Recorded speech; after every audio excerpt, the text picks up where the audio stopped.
Hey, this is Jeff Johns, writer of Batman Earth 1, Blackest Night, Flashpoint, and one of the founding creators of Ghost Machine. And you are listening to the Oblivion Bar podcast, my favorite bar. Blue Devil's there quite often. Welcome to the Oblivion Bar podcast with your hosts, Chris Hacker and Aaron Knowles.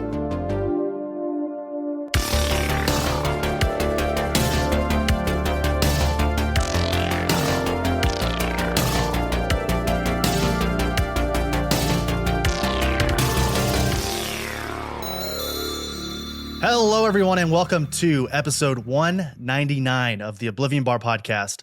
I'm someone who still annoyingly believes in truth, justice, and the American way, Chris Hacker. And joining me is everyone's pal and Mutant Toes' other side piece, my co-host and BFF, Aaron Knowles. I'm going to be honest, I have no idea how to respond to you calling me Mutant Toes. No, you're not Mutant Toes. You're just Mutant Toes' side piece. Remember, that's side Eve. piece? Okay. Yeah. Tessamaka. Of course. Aaron, what else could we be talking about this week? I mean, really, honestly, if we were even thinking about talking about anything else, we should probably just stop the show. Yeah, if we weren't talking about Superman, then we would be, I mean, this would not, there's no point in having a show. Correct. Yeah. The Oblivion Bar is nothing if not a roundabout of the week of all things nerd. And this week, James Gunn's first entry in the DC universe, or I should say DC Studios, DC Universe. Is it DCU? It's not the DCEU. That was I'm hearing DCU. That's what's been kind of circulating in my newsfeed. I think so as well. I think DCU is probably a good sort of starting point. And also, it's not really being talked about as much, but this is also the first entry in the Gods and Monsters saga, which I think is still happening because some of those movies that James announced a couple years ago is not happening anymore. And like things are being shuffled around. Is James Mangold directing Swamp Thing? Is Supergirl Woman of Tomorrow being called Supergirl Woman of Tomorrow? We'll talk about some of that here in just a moment. But I will say, just kind of off the top, everybody, episode 199, Aaron, this is, we're on the brink. This is the penultimate episode leading up to episode 200, which we will actually be recording together in Philadelphia for no particular reason. It's not like we're just going to Philadelphia. I will be there for a work trip. You're a train ride away. So I'm just popping in like a side piece on Quest for Info. Looking for some toes, Looking for some mutant toes. So we're just going to be in kind of the same area. So we decided we're just going to meet up and record episode 200. And quick, peek behind the curtain. Aaron and I still don't really know what we're going to do. I haven't planned anything. Aaron hasn't really planned anything for the show. So we're just going to get together and I assume just kind of talk about, the last 200 episodes of the Oblivion Bar. Yeah, where we've been, where we're going, what it's felt like, how good it's felt, how bad it's felt. Yeah. The emotional times. We've laughed, we've cried, we read commercials. So yeah, anyway, episode 200, it's going to be exciting. Can't wait to hang out with you because we're actually going to see each other 2 weeks in a row because that following week after episode 200, we're going to be together in San Diego, which is San Diego, the best time of the year. Hello, San Diego. It's exciting. Aaron, this will be your second San Diego. Is that correct? That is correct, sir. Yes. And are you excited? Fact. Yes. Bears beats Battlestar Galactica. The Human Torch was denied a bank loan. What excites me? Yes. What excites you about San Diego? Oh man, honestly, it's now that it's the panel that I'm going to be on. B is the panel, but A is seeing friends like you. Family, almost, if you will. Yeah. And what else? Man, just like hanging out with people. Like I've been messaging some of my contacts and also messaging some people in my new like industry area job circle that I'm going to be hopefully meeting up with. So I think it's going to be a good time. I'm looking forward to it. I'm going to have a lot of meetings as well. Business. San Diego Comic-Con is not just the greatest place on earth. They always say Disney's the happiest place on earth. For Aaron and I and people like us, I'm sure a lot of people listening, San Diego is the happiest place on earth from, that third week of July, that entire week. And for some folks like Aaron and like comic creators, it's usually like a business trip. And I will say, like, even for the show, a lot of times we're meeting with publishers and meeting with comic friends that we've had on the show that we haven't had a chance to meet in real life, comic friends, podcasting friends, all the things. So very excited to be in San Diego. Aaron, as I said a moment ago, no news and notes this week, no Aaron's Arcade, no Chris's Corner. This is just going to be all episode 199 is going to be completely Superman conversation. We feel like we need the entire hour plus to talk about this movie. Yeah, absolutely. So might as well just go ahead and get into it. Aaron, before we do that though, will you please let the listeners let them know how they can support the Oblivion Bar podcast? Sure. If you want to support the Oblivion Bar podcast, there's just the easiest ways to do it. The easiest would be just to give us a 5-star review. I'm just going to put that out there. Anywhere, rate us, review us, say hello. Okay. But if you really want to support it, only 5 stars. Consider we're like Uber or your Lyft. Oh, just come on. You're killing me. If you hate the show, don't rate us. That's what we always say. Yeah. By not rating us, you're basically telling us that you hate us, which is understandable. Yeah, we get it. Consider checking out our Patreon for your support. You can obviously get access to a ton of free stuff. We do the grid each week, which is kind of the Oblivion Bar after dark, unformatted, unfiltered, unfettered, just kink shames, non-existent, just no yucking anyone's yum. Yeah, we're not yucking anybody's yums. It's you get a behind the scenes look at each episode with access to our transcripts, Patreon polls, nicknames, free stuff.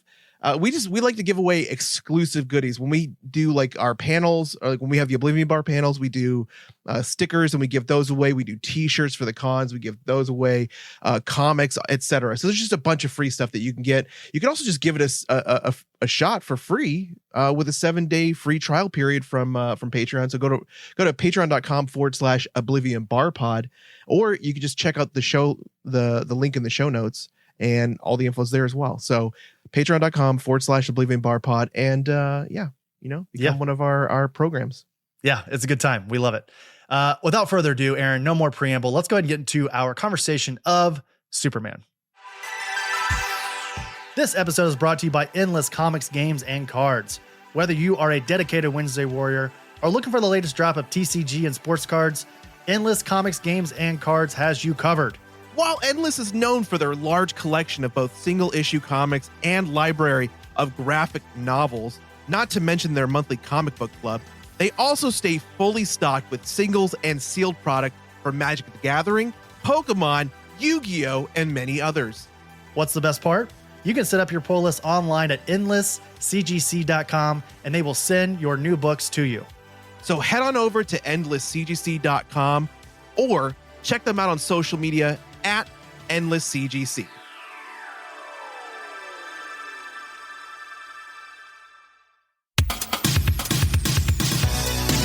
Main topic.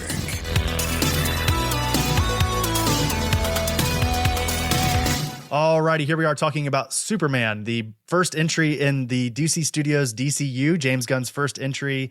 And spoilers ahead, if you have not seen Superman and you still want to, I would recommend go seeing that film first and then coming back and listening to our conversation on it, because we will be spoiling everything from the very jump. So, Aaron, as we often do, initial thoughts on this first entry in the DCU. I think this is the word that stuck with me while I was watching the movie. It was just like spectacular. Okay. I don't really know. I feel like that may not be the word that I'm like looking for. I just wanted like a word that kind of, there were these like moments, these like just moments that like kind of like paused or like froze time for a second through the movie. And that moment, like momentous, I guess maybe would be a good word. That's kind of what I'm trying to that would be my first impressions. Yeah. And I think that's purposeful, right? I think James Gunn very honestly and earnestly knows the importance of Superman and sort of his role within our pop culture and within nerd culture, within just like culture in general. He is, I think, one of the most iconic American figures in history. I don't think that's even really debatable. And, walking out of this movie, I felt slightly, I've seen this movie twice, everybody. I should say that probably off the top. I saw it on Tuesday for the Amazon early screenings, and then I saw it yesterday at the Alamo Draft House here in Indianapolis. And the first time that I left the film, I went and saw it with my partner, Olivia. She loved it. I also liked it, but I felt kind of conflicted, Aaron. A little like, I felt like I had an amazing, Martin Scorsese says these movies are supposed to be roller coasters. I kind of felt like it was a roller coaster. Like The rush was incredible. But then as soon as I got off the ride, I was like, like, was that as great as I thought it was? Like, I could see the cracks in the wall. And I was like, I need to see this again. Like before It's a good reference to the movie. Yeah, exactly. Yeah. I needed to see it one more time because this movie is important. I think this is my most anticipated film of the year. I think it was, if not your most anticipated, one of your most definitely anticipated. One of, yeah. Yeah. So I was like, I need to see this at least one more time before we talk about it on the show because this is very important. And I think what I came to the conclusion of is that regardless of seeing the obvious flaws of this film, the pacing, some of the obvious winks and nods, a little bit of overstuffing in terms of character and story, I don't care. This movie was exactly what it should have been. It gave me exactly what I wanted. The feeling I had leaving both the first and second time is a feeling that I've felt very seldom. As someone who goes to the movies very often, it's the exact feeling that I'm looking for, not only when I go to see superhero films, but just film in general. Yeah. It's a feeling of hopefulness. It's a feeling of a euphoric sort of happiness. It's exactly what I want from not only, again, superhero movies, but Superman focused movies. Not to give too much away, like I wanted to walk out with that feeling, especially after you texted me and told me like, you know, like your kind of your not initial thoughts, but like initial reaction kind of. I wish that I had that, and I'm not going to give my rating or anything away too early. You know, I'm not going to blow my load too early. That's so unlike you. I feel like you're known for the quick release. Exactly. You know, I wish that I had that same feeling. I genuinely enjoyed. There were some scenes that I'm just like, holy shit, this is incredible. And then there was like these moments where I'm just like, yeah. So like I you know, I don't want to get too much into that until we get more into the movie. So let's do this. Well, can I ask you really quickly? Because I went and saw it with a friend who's John Ellis, if he's listening right now, good friend, also comic book writer. He's done a ton of stuff in the comic book world. And he said something that was really important, I think, where he said, like, I think if you don't come in with an established love of like the DC universe and Superman specifically, this film may not hit as hard as it did for like maybe me or even like you as someone who, it sounds like you're not as hot on this movie as I was, but like, I still think you had a good time with it. I'm curious what it would be like for folks who aren't really like, have like a deep, earnest love for DC comics and again, Superman specifically.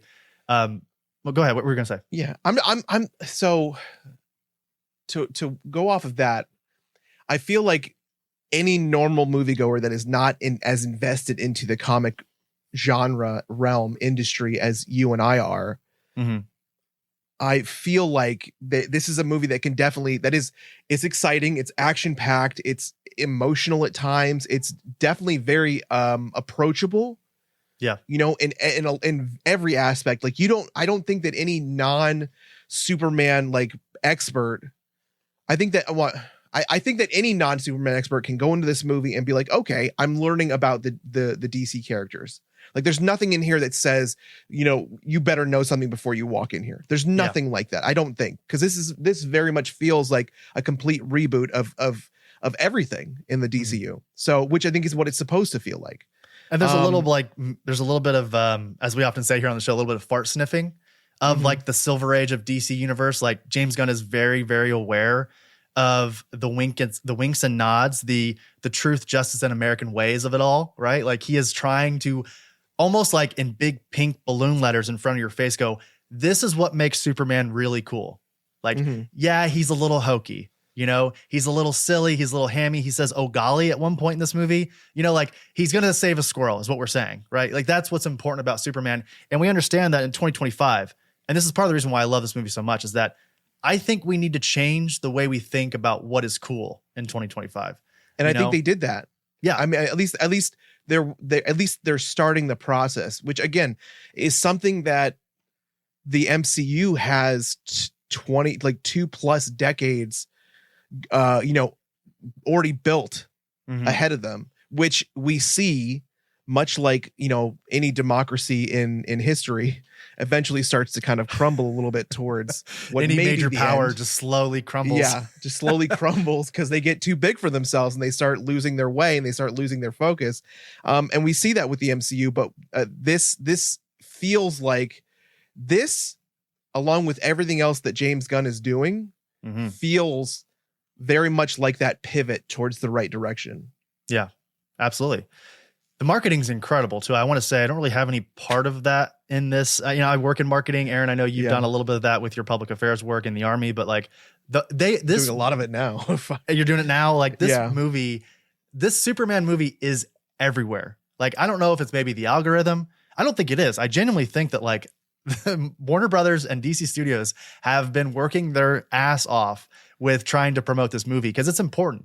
Yes, and it's everywhere. Social media, not just from the studios, but from the actors, from fans, from influencers, from experiences to everything. Like it's and to be honest, like Marvel's doing a lot of the same, like doing some very from their own side of it. But I totally see what you're saying. It's not just the studio pumping money, or it is the studio pumping money into it, but it's I think it's more than that.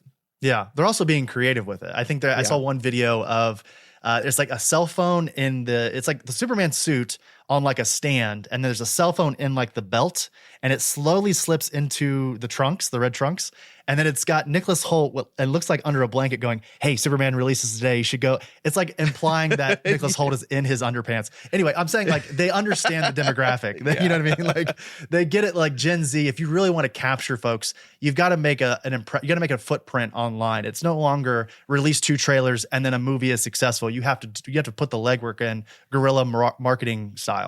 And I think that they're balancing it really well with that exact same approach in the film, with having, again, very approachable levels. Like we talked about this last week, I think, when we talked about like which do I think is going to be more successful? Is it going to be Jurassic World, Fantastic Four, and this? Yeah. Yes. And again, like I will emphasize that I think it's going to be this one because of I didn't even think about this before, but like in the movie, like the generational, like again, approachability, accessibility between, kids. And we'll talk about it a little bit more, but like, cause there's some things in this movie, like there's like language, there's some violence, people are getting killed. The dog gets kicked, like there's stuff that happens. Eyes are getting poked. Eyes are getting poked, man. Oh man, that was almost lewd. That is so James Gunn coded right there. Like it's just Starro all over again from Suicide Squad. Exactly. But it's just like that. And, and then again, you have like Ma Pa Kent, who are just like, again, older actors who are very approachable. And they have that very nostalgic, yet, what would you call it? Like somebody who is like very caring, very comforting. This movie very much has its arms open, saying, "Please, like come in for a big one." You know what I mean? And I think there's no like bigger emphasis on this idea than the final speech of Clark there at LexCorp, in that tower, yelling at Lex for the first time. Oh, even that one and the one between John Kent, what's his dad's name? Jonathan. Yeah. Jonathan Kent and Clark, when he's sitting on when he's on the porch and he's like, parents aren't there to tell, and I don't want to I'm not going to give too much away, but like parents aren't there to tell kids, like who they're supposed to be. Yeah. Like that moment right there, that was like, again, there's these moments that are so accessible for everybody, for anybody and everybody. And I'm just like, holy shit. Like there's, and again, like, I could go over every single thing in this moment, but I know we got like stuff we're going to hit. Let me ask you this, just to continue on the conversation. How did you see the movie? What was the crowd like? All the things. So I actually, again, I told you, like, I wasn't really comfortable going into like the city for this one, going into a big IMAX theater. So I saw it in a really good, there's just, I guess there's a franchise in Jersey, and like there's one here in New York as well, called iPic. and it's basically like Alamo. You go in, you can order food, you have really nice recliners, they give you blankets if it gets cold. It gets a whole experience. It's awesome. Screen's great, sound is great. Yeah, so it's just like a whole experience. I would say the only thing that's slightly annoying about my experience, though, is that, you know, there are like waiters and waitresses like going around and like asking people like, you know, are you ready for your check? You know, and it's just like, you want to pay with card or cash? Card or cash? Can I take this plate? I'm watching fucking Lex Luthor on the screen. It's like, it's literally the ultimate climax of this film, and you're edging me here. You know, like Lex Luthor's getting thrown around by crypto, and the waiter's like, okay, so like it's an automatic 18% gratuity. Do you want to add any more? Here, it's going to ask you a couple questions. Yeah. Here's a QR code. You know, don't forget to do the survey for a chance at a $50 gift card. Also, here's my mixtape. Make sure you subscribe to my YouTube channel. Subscribe, which we do here. You know, like we don't do that at a movie theater, but you know, we do that kind of thing. Yeah, it's interesting. So my first time seeing it was at the AMC 17 here in Indianapolis that Tuesday at the Amazon, you know, pre-release. For folks who weren't aware, there was like this special opportunity where if you were able to get there quickly, you could log in with your Amazon account and you could get early screening tickets to see Superman on Tuesday instead of the normal preview night on Thursday. I took full advantage of that. It was a packed crowd. People were loving it, hooting, hollering, all the things. And then Friday went to a much more secluded crowd at the Alamo Draft House here in Indy. Couple bad eggs in the crowd. You know, this type of movie is going to bring out the worst. Really? People, what happened? The filthy casuals, as we like to call them here on the show. Just people on their phone, talking, whispering. There was, the Alamo Draft House, they have the really awesome recliner seats, Aaron. You know this. Yeah. And there was, I would say there was like less than 10 people in the theater. And there was this kid. I was on the maybe third, near the top of the theater on the right side. And there was this kid in the middle who was just like pressing his button, and the mechanized part of the chair, this is so not important to this conversation, but the mechanized like noise, I could hear it echoing from behind me in the little gap behind the chairs. And he was just constantly pressing, just boop, boop, boop, boop, boop. And at one point I gave him the Aaron stare. I just like looked over. I was like, you know, what are you fucking doing? Come on, man. We're watching a movie. And like, of course, you know, Alamo, you can order food, as you said, like it's just part of the experience. You can also pull an Aaron and complain. Well, here I do at one point. We'll get there. But this always annoys the fuck out of me is when people pull out their loud ass, bright cell phone and just use that as a light. Here's the thing. PSA for everybody who's listening. Alamo has lights. There are literal lights on the bottom of the tray, everybody. I know they're not, you know, like a harsh LED light that you need to see clearly of the entire menu. But if you hold it up real close and look and scan, you can use it. Okay. It's meant to be discreet for the viewing experience. But, and then there was this one woman at the front of they were like sitting in the front row, which was really odd, but she was like cell phone in front of her fucking face, looking at Facebook up to, I would say, right when Superman is getting his light heal there towards the beginning at the Fortress of Solitude. And I pressed the button. I was like, hey, you got to get those guys or I'm going to make a scene.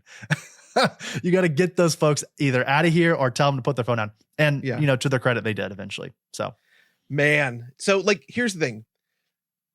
Instead of using that bright ass flashlight, just pull up the digital menu on your phone. Like I'd much rather rude, just be fully rude. I know. I mean, at least at least if you have your cell phone, you can turn the light down a little bit on your screen. So it's not like blinding everybody, but a flash, because I had something too. So iPic is different because it has like, the back 3 rows, which are like above the walkway, have like each of the sets of chairs is like in its own booth. So you almost have walls that block your view from other people. Oh, okay. Yeah. Which is nice. However, this time, we opted for seats on like in front of it. It was like the last row in front of the walkway.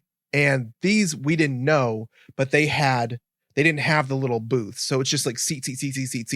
But some of them they're pretty much like double seats, like not love seats, but just like there's still like an arm in the middle.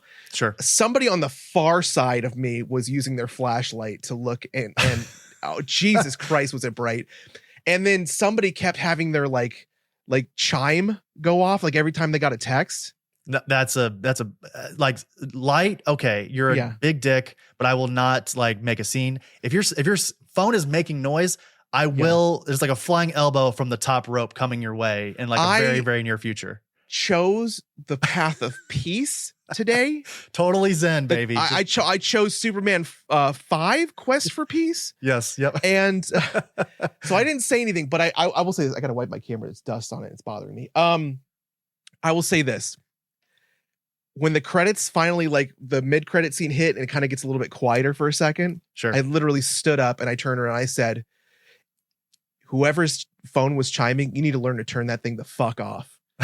5 times is too fucking much, you dick. Yeah. And that was it. End of it. So like, but yeah, that was the worst of it was the light on the, and that only happened like at the very beginning of the movie. And then somebody's chime that kept going off. And I'm just like, that's so disrespectful. It literally says like, turn it off. Yep. Yeah. Well, lock in because we're going to get at least one more time with Fantastic Four. The casuals will come up for that one too. But continuing on with Superman here, I will say James Gunn tweeted out that this is kind of a weird transition. Sorry, everybody. James Gunn tweeted that the death of his father was the influence on the screenplay, and the film's release, which was July 11th, was actually his father's birthday, which is really cool. So speaking of James Gunn, we all know who James Gunn is. I don't think we need to go into extreme detail about his career, but of course, Scooby-Doo, Slither, Super, all the Guardians of the Galaxy films, Suicide Squad. Brightburn. I think it's important to note that he did Brightburn because he didn't direct it. He didn't direct it. He wrote it, but I'm the film. Like, it's funny because like if you remember the trailers for Brightburn, they promoted it as a James Gunn film because this is in between Guardians 2 and whatever else he does in Suicide Squad, and they promote it as like this is a James Gunn joint. But in reality, he didn't direct it. So it's just one of those funny things. I don't know. I enjoyed that movie. That's still one of the ones that I constantly it pops into my brain and I'm like, man, I want to watch Brightburn because it's such a Superman story. It's definitely a deconstruction of the Superman origin. It's exactly the Superman origin. Just, hey, this kid's a psycho, which is, I guess, what the L's wanted. Like Kal-El's parents wanted him to come and do what Brightburn did. Let me. Well, I guess we haven't gotten into it, but like, I want to ask about that in particular. I'm sure we'll get into it, but like, is that from? Again, pardon me. I don't know a whole lot. I just know. Should we do a quick establishment really quick? Let's do like a quick establishment because from my understanding of Superman. Yep. All right. Superman, obviously Krypton was okay. So you had like the council, they're mining. This movie doesn't cover the origin. So Aaron's going to do it for you really quickly. Here we go. Yeah, really quickly. So like the council of Krypton is like, they're like, there's science going on. They're like drilling, mining. I think they are actually even using the material of the core to do something. Yeah. And then at one point, like Jor-El, who's a main scientist on Krypton, one of the best scientists, is like, hey, you guys got to stop. If you don't stop, Krypton's doomed. They didn't stop. I don't remember if they exiled him or not, but I just know that at one point he's like, we're too fucking late. Send the baby off. Yeah, it's pretty much exactly that. I will say that the origin differs between like the comics and you're very close to like the Zack Snyder version, which is like a sort of a longer drawn out. I think one of the highlights of Man of Steel is that intro, sort of the origin story. But I do love the fact that this movie just completely bypassed that and said, hey, we get it. We all have seen. I love the intro. Yeah. I love that is something that we have not. And again, we talked about this on the grid. We talked about this last week, how you were like, this movie absolutely is punk rock. It is punk rock is punk rock because punk rock does whatever the fuck punk rock wants to do. Yeah. It is completely anti-establishmentarianism. It is its own, like it writes its own course, it sets its own course, it follows its own stars, and that's what this movie did, and I fucking loved it for it. Yeah, absolutely. I will say that like it was really cool to see. So as Bradley Cooper, he obviously plays Jor-El there as like the running voice memo that he's listening to throughout the film. Voice memo, your voicemail, the FaceTime message, one of those. But also in there, and I'm spacing her name. It's Angela Saffron. She plays Laura Vaughn, which is Jor-El's wife. It's weird. I don't know if they actually like, I don't even know like the full origin of like their parents. I thought her last name was L as well, but I guess not. Point being is that she looked familiar. They would be sisters.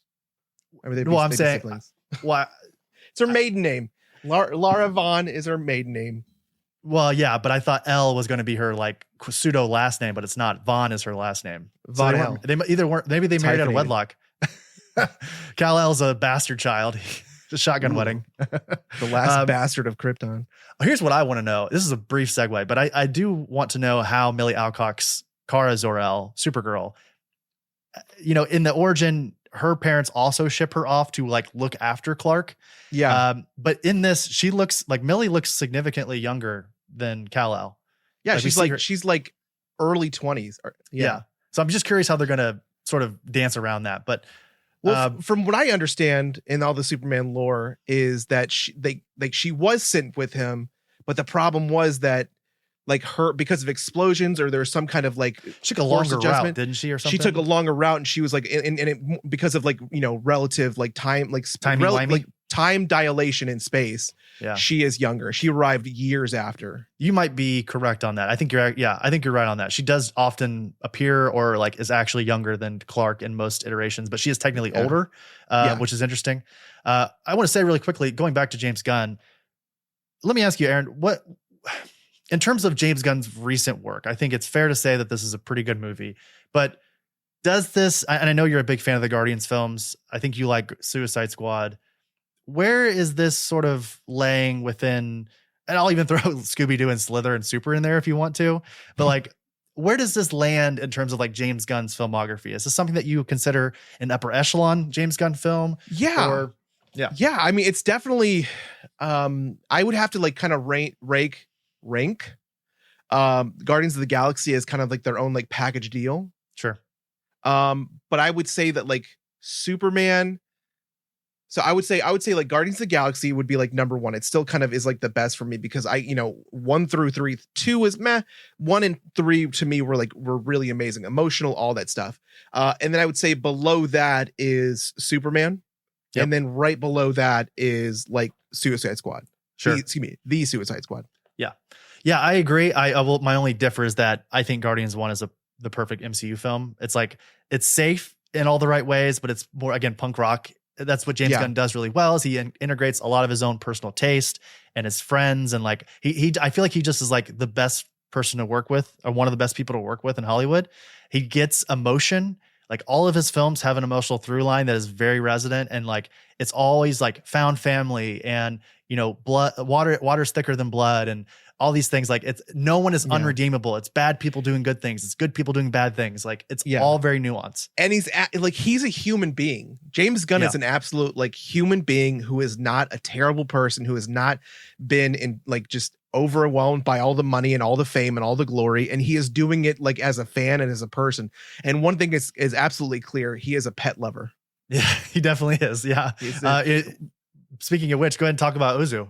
Well, I was going to say, because like one of the things that I absolutely love, not just Ozu, who is, so James Gunn modeled Krypto after Ozu, whom he adopted during COVID, which 2022, from a shelter. Gunn is, he's regularly shared photos of the dog, and he's promoted #AdoptDon'tShop.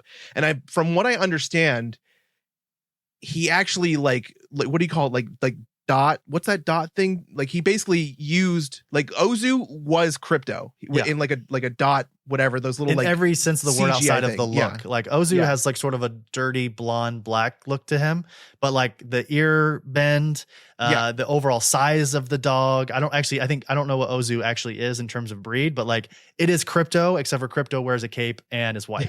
Yeah, because James Gunn has gone on the record saying that Ozu is a bad dog. Like, he's a good dog, but he is not well behaved. And he's this mischievous is and perfect example is Krypto in this film.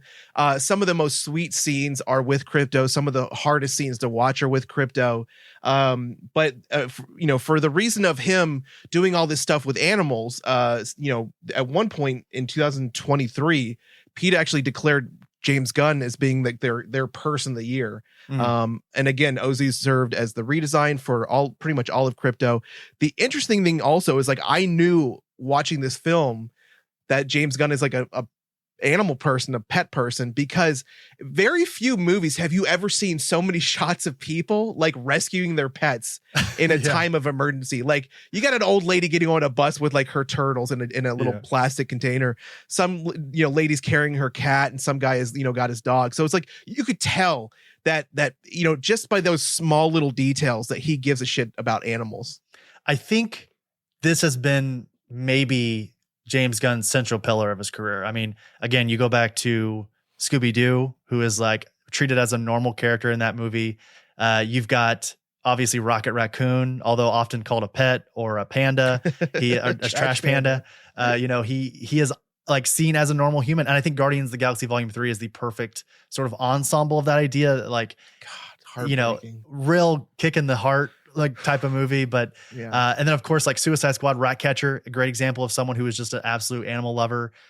Weasel, Peacemaker with Eagle Eye, like it's all very in your face that like James Gunn is clearly an animal person. And I want to just sort of briefly touch on two things that we're not going to spend a ton of time on, but I just want to say I do not care what Fox News or Trump says about this film, because they get angry every single time that, or Dean Cain. Or Dean Cain, especially anybody there on the far right that like is like bad mouthing this movie.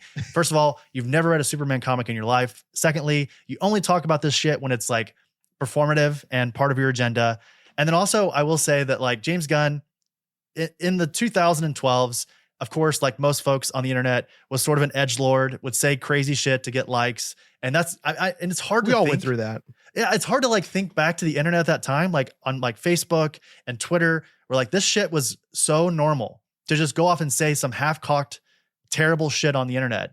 And people were just like, oh, that's funny. Like, that's honestly what the internet was. And it's hard to look back on those tweets. And I'm not excusing what he said, because some of that shit is pretty heinous. But like, I truly believe, I don't know James Gunn, but like knowing his work, being a longtime fan of his, and like following his career, following him as a person, it is so obvious that he is not the person that like he was like working in the Tromo kind of arena of like Toxic Avenger, sort of like overabundance of like violence and horribleness, but like it's all out of like comedy. It's hard to explain that to like people like grandma and grandpa that watch Fox News, but like that's who it was. That's who he was at the time. I think that's, James Gunn is one of those people that is the perfect example of the fact that like people say dumb shit online sometimes, and they are not always that person.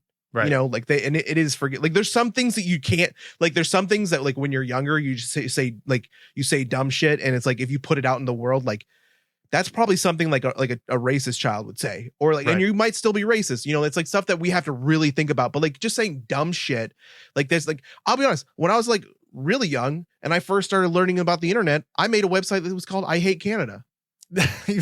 I mean, I think we were all so immature. My wife's Canadian, so like obviously I've changed. So I don't even know if she knows that. It was like a stupid thing because I was just trying to be funny. I was trying to create a website, but like it's edgy, and we do dumb shit as kids. So like, he's like, look at him now. He's redeemed himself. I don't even think it was like, it's not even necessarily an immaturity of age. It's an immaturity of the platform. Like the internet was this the internet had been around for a long time at that point in like the 2010s, but like convenient internet where it was in our pocket at all times, that was a very new thing. And like a lot of us have like stupid shit that pops into our brains. And at that time, we all just put it on the internet. And unfortunately, we didn't remember or didn't think that like the internet was forever. Oopsie, it is. Oopsies. It is forever. Like it will live there forever. And people will bring that shit up when, you're starting to get success. It happened with James Gunn when he was doing Guardians 2 going into Guardians 3, and that Marvel fired him for like a good amount of time. And luckily he came back to do the Christmas special in Volume 3. But like, I firmly believe that if James Gunn, if Marvel and Disney had not fired him the way they did at it, like half-cocked, out of nowhere, gave in to the incels and just fired him, James Gunn would still be at Marvel right now. He would not be doing this movie, which, blessing in disguise, I guess, because we got this movie. So moving on here, let's talk about the composers, John Murphy and David Fleming. This is the first Superman film since Superman Returns in 2006 to utilize John Williams' main theme. This is the obviously iconic. This is like one of those themes. John Williams' Superman theme is just like, that should be Superman's theme. Yeah. In every iteration, cartoon, comic, movie, radio serial. It should just be dun dun dun dun dun dun dun. Like always. It's the same. Like I kind of think the same thing about like Batman with Danny Elfman's theme. It should just a Danny Elfman or Spider-Man theme. Like there are just certain themes. It's mostly John Williams, honestly. And Danny Elfman's Batman, by the way. Right. Exactly. Yeah. So like just movie. Yeah. But like the composition behind this film was so good. The soundtrack was amazing. Yep. But just from the very beginning, when like after, the intro to this movie, when it talks about like 300 years, 30 years or 3 decades, like it's just like, and then the moment where we first see that like full close up of the Superman S. Yeah. And then it goes into the theme. It was like the classic Superman intro. So beautiful, badass, and just bussin'. Bussin'. Aaron gives that 4 out of 5 bussins. Bussins. Yeah. I think it's a perfect sort of levy of homage and recreation, right? Yeah. Like, I think you could say the same thing about the way the suit looks, the way David Cornsweet plays the role of Clark Kent, Superman, which we'll talk about here in just a moment. It's all pulling from very specific parts, but also very much its own version at the same time. Let's talk about the suit real quick. Okay. How did you feel about the suit? Love it. I love the creases. I love the color scheme. I love the trunks. I love the S on the back. We'll talk about a little bit of that here in just a moment, but like every part of it worked for me because the whole like Henry Cavill being sewed into his suit. Yeah, it looks cool like on a static image, but when he's walking around, he looks like a Dorito. Like he's like triangled up. You know what I mean? Like he can't move his arms. He's all like his elbows are pointing out when he's wearing the suit. You know what I mean? Yeah. Like it honestly could be Henry Cavill's like lats that are just so jacked from him doing some curls off screen. Those shotgun fists. That's the shotgun fists from Mission Impossible. Yeah. But like this seems so much more practical. And David Cornsweet's a fucking unit in this movie. He's 240 pounds. Yeah. Like he gained 30 pounds for this role, but it looks realistic. Yeah. The suit is practical. It makes sense. The lines are there. It has almost this. It's hard to put it into words, but it's like it's designed to be what it is. Yeah, and it looks good. I was actually very, very hesitant on like because I kept looking at the suit from different angles when I was watching the movie. Like one particular scene where he was kind of like, I think he was in Mr. Terrific Saucer, and he's just like sitting there, and he kind of just like. I was like at that moment, it was just like the colors that were popping. And then the only thing that kind of threw me off was throughout this movie, he's like flying through fire. He's like getting his ass kicked. There's blood, there's this. And then the next scene, it would be like almost brand new again. Yeah. That's actually very, very apparent at the very end of the film. Yeah. Like, remember he gets the laser beams. Ultraman beams him in the face. Yeah. He's all dirty from the fight against the Raptors. And then like the next scene where Lois and him are kissing and floating. Yeah. Fully cleans. Like, did he like go through a car wash or like what happened? Think when he was spinning, he spun fast enough that the dirt just went whee. He might have just like dove into the Atlantic Ocean, like popped back out. Yeah, we don't know what happened. Like we don't know. I think for me that was really one of the things. I would just say the suit, yes, looked great. I liked how the trunks weren't just like underwear; they were actually like trunks. Yeah. The belt looked good. The suit. The lines, the design, the color, even the way that the emblem in his chest was just kind of like almost just a part of it. Yeah. It didn't necessarily have like all of that like texturization to it. It just kind of felt like it was part of the suit. I thought that was really cool. That's interesting. So transitioning off that, Aaron, I would love for you to talk about how David Cornsweet, Rachel Brosnahan, and Nicholas Hoult sort of got their role. And then also there's a little bit about this, the suit as well. Okay, so really Cornsweet became a top contender for Superman in 23 and was set to do a screen test early June. Jacob Elordi, Tom Brittany, and Andrew Richardson were also in consideration though Elordi declined to read for the role. Patrick Schwarzenegger, which I don't think would have been a great fit for this. No. The Arrowverse series, Supergirl guest star Pearson Fode and Jack Quaid, which I love Jack Quaid. but I don't think Jack Quaid could have pulled this off in The any curls, way, shape, or form. It's the curls, man. It's You the can't curls, do. yeah. You got to have the curl in the front. It's got to be black, sort of Italian, straight hair on top. You also can't. Jack Quaid is purely a blonde, right? Like, well, and to be fair, like Clark has that sort of curly head. He has that modern, but he's not blonde, right? Yeah. And I don't think Jack Quaid would look good as a brunette. Sure. He's an autumn. He's not a summer. Yeah. So Jack Quaid, the voice of Superman in the animated series My Adventures with Superman, which I actually did not know, from 2023 till now, they all submitted self-tapes for Superman. Emma Mackey, Rachel Brosnahan, Samara Weaving, and Phoebe Dynevor tested for Lane. Dynevor was one of the final contenders for it. Brosnahan made an audition tape with her husband, Jason Ralph, who reads Superman's lines. And then Nicholas Hoult, who, he was the runner-up to play Bruce Wayne, which is interesting. I'm Batman. I'm Batman. In Matt Reeves' The Batman film from 22, he was actually in contention with, gotta have a Skarsgård, Alexander Skarsgård. Very close to having two Skarsgårds in this. And Bill Skarsgård for Luthor, but actually chose to pursue the role of Superman instead. Gunn considered A-list actors he had already worked with for Luthor, such as Bradley Cooper and Bryan Cranston, with Holt ultimately winning out. Can you imagine Bradley Cooper as Luthor? That would have been, I would say that would have been pretty good, I think. Yeah, I just don't want to see, Bradley Cooper bald, I think. We've already seen that's Bryan the Cranston. only thing that makes you uncomfortable is Bradley Cooper in a bald cap. We've already seen Bryan Cranston bald as Walter White. So and Zordon. Yeah, exactly. Rangers, I need your help. Use the morphing grid. Zordon.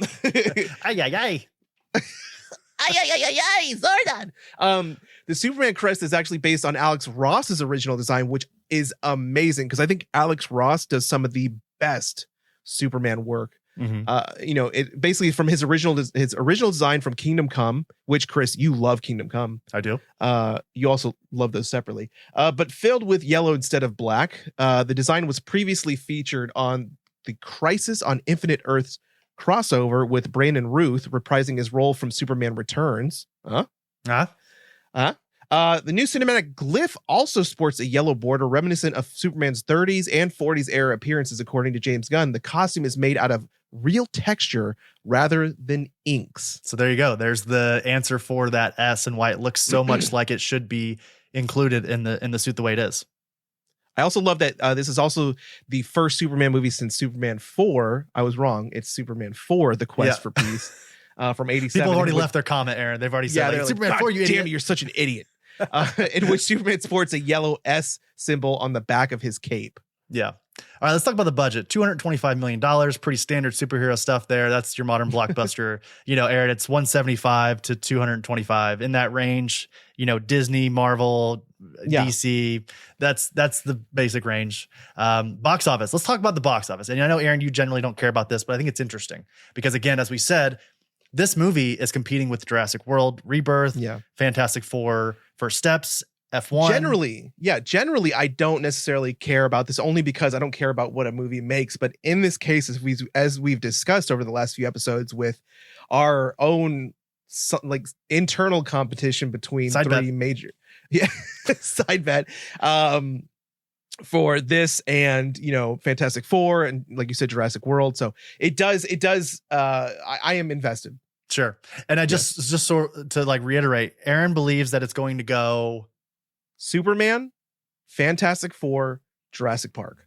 In that order in the box office, right? In that order. Number one, Superman. Yes. And I'm saying that it's going to be Jurassic World, then Superman, then Fantastic Four, I think in a distant third. So, which is kind of a bummer, but I firmly believe that people just fucking will come out in droves for an average Jurassic Park movie. This movie, Superman could have been a perfect 5 out of 5 film and people will still go see Jurassic World. And I think at the time of this recording, Jurassic World is sitting at about 387 million. And then going into Superman here, according to the Thursday previews, which would include the Tuesday Amazon Prime screenings, the film made $22.5 million. This is the best preview box office of any film released in the year 2025, as well as a record for a film directed by James Gunn. The film is currently projected to make $115 to $121 million domestic box office in its opening weekend, with over $210 million worldwide as well at the time of this recording. The film made $56.5 million in its first day, the second highest of 2025, just behind Minecraft movie. I think at $60 million, if I'm not mistaken. So if Superman hits that $210 million range, which we're thinking it should, I think it's got good word of mouth. I think people are excited about it. Some people are seeing it twice, like myself. It will probably hit that 210 million benchmark. It will beat Zack Snyder's 2013 Man of Steel at 116.7 million and Batman v Superman: Dawn of Justice at 166.6 million over Easter weekend of 2016. And it will rank as the highest domestic launch ever of a live action Superman film. So pretty confident in that. Yeah. So this movie, okay, again, you said projected to make between 115 and 121 million. Yep. During its opening weekend. Yeah. So that we're talking, is the opening weekend like the first 5 days? Does the first opening weekend considered that 5-day opening? It's Thursday through Sunday. That's opening Thursday weekend. through Sunday. Okay. And also Tuesday in this particular setting with Superman. Okay. So yeah. So I guess Jurassic World did in the 5-day opening 147.3 million. Right. Yeah. So, but here's the thing. You got to think worldwide is the more important thing. Jurassic World is bigger worldwide. That's why I actually have a side bet as well with Greg Lichtide, good friend of the show over at the First Issue Club. He actually has the same exact rank as you, Aaron. He thinks that Superman, and I get it. Like everyone's excited. I clearly really like this movie. I think Superman fans, superhero fans, modern audiences are excited by this movie. Here's the thing. Everyone loves Jurassic Park. Even though Aaron and I haven't seen it, and I think most people, like grandma and grandpa, are going to go see Jurassic Park over Superman.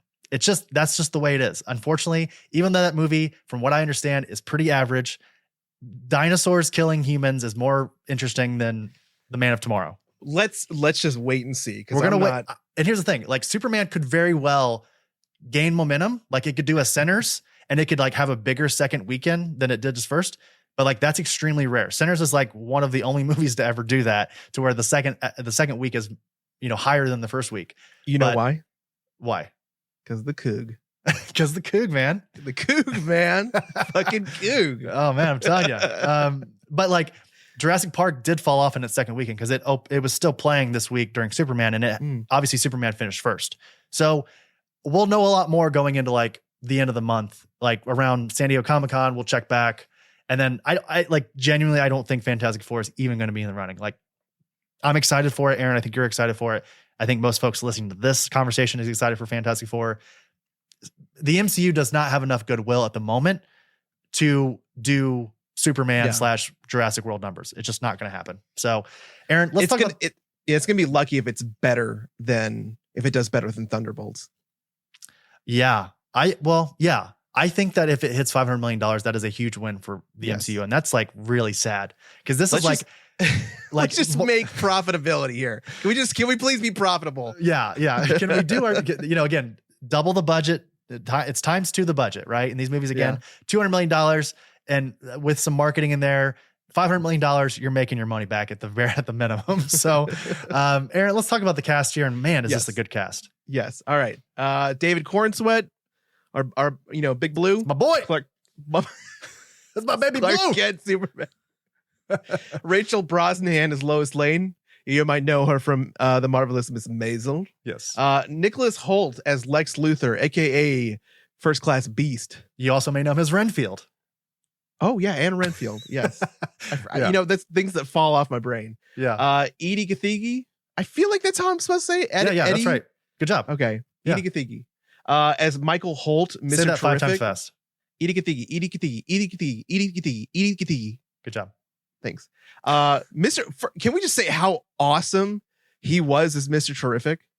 We're going to talk about our favorite characters in this movie, and I think it's going to be pretty safe to assume that like he's a highlight for sure. Yeah. Nathan Fillion, we all know and love him, as Guy Gardner, Green Lantern.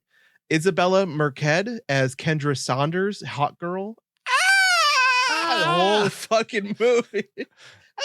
She's a murderer. Skylar Gisondo plays Jimmy Olsen. Maria Gabriela de Faria It's Angelica Spica, the engineer. I'm sorry. Spica? Are you laughing at Spica? No, Maria Gabriela de Faria. That's just fun to say. If you don't say Maria Gabriela de Faria, you gotta say it's like each time. Francisco. Anthony Kerrigan plays Rex Mason, Metamorpho, which we definitely need to talk about him more. Sarah Sampaio plays Eve Tessmacher, Mutant Toes. Wendell Pierce plays Perry White. Michaela Hoover as columnist Kat Grant. We got to talk about her because I have questions. Beck Bennett as reporter Steve Lombard. I hate that guy. Pruitt Taylor Vince and Neva Howell respectively played Jonathan and Martha Kent. Frank Grillo. This is my face after you drop a building on it. Price's role as Argus director Rick Flag Sr. Yeah. And then brief appearances by Millie Alcock as uncredited cameo appearance, Superman's cousin Kara Zor-El, aka Supergirl, ahead of her own film in 2026. John Cena has an uncredited cameo appearance as Christopher Smith, Peacemaker. They're jealous of how jacked I am. Yeah. Sean Gunn has a cameo appearance as tech billionaire businessman Maxwell Lord, the head of Lord Tech, who funds the corporate sponsored Justice Gang, who also, by the way, I think was also the creator of Lois's tape recorder. It was Lord Tech. Yeah. Yep. Bradley Cooper and Angela Serafian portray Superman's Kryptonian parents, Jor-El and Lara Lorvan. Okay. Laura Astrovan. Remember what I was saying? That's weird that their last names aren't the same. Yeah, that is a little bit odd. They're more progressive, I think. somebody Google that shit. One of the programs listeners. Christopher Reeves' son, ABC News correspondent. Well, I did not even recognize him. You didn't pick that up? I did not pick that up. I knew he was involved, but I know that recently he put out a statement saying that, James Gunn and Corn Sweat, they don't need the Reeves family's approval. I remember I saw that headline. I think Will also interviewed David Corn Sweat for ABC Today as well. Or that's cool. Or Good Morning Today, something like that. Yeah. He makes a cameo appearance as the on the ground news reporter Michael Rosenbaum, who previously portrayed Lex Luthor in Smallville.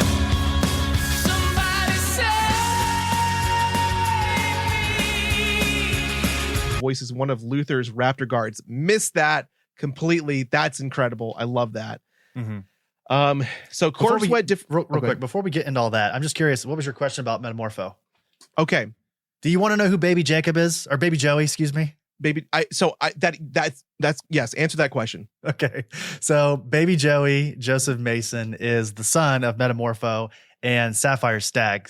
Sapphire is actually the daughter of Simon Stagg, who's in charge of Stagg Industries. He's a big villain for The Flash and other Silver Age DC heroes. And that was there was an Easter egg of Stagg Corporate or Stagg Incorporated or whatever in this movie as well. Yeah, I think it's Stagg Industries, or it could be incorporated in this universe. But I will say that those two fell in love before Rex turned into Metamorpho, and then they just stayed together, which is really beautiful.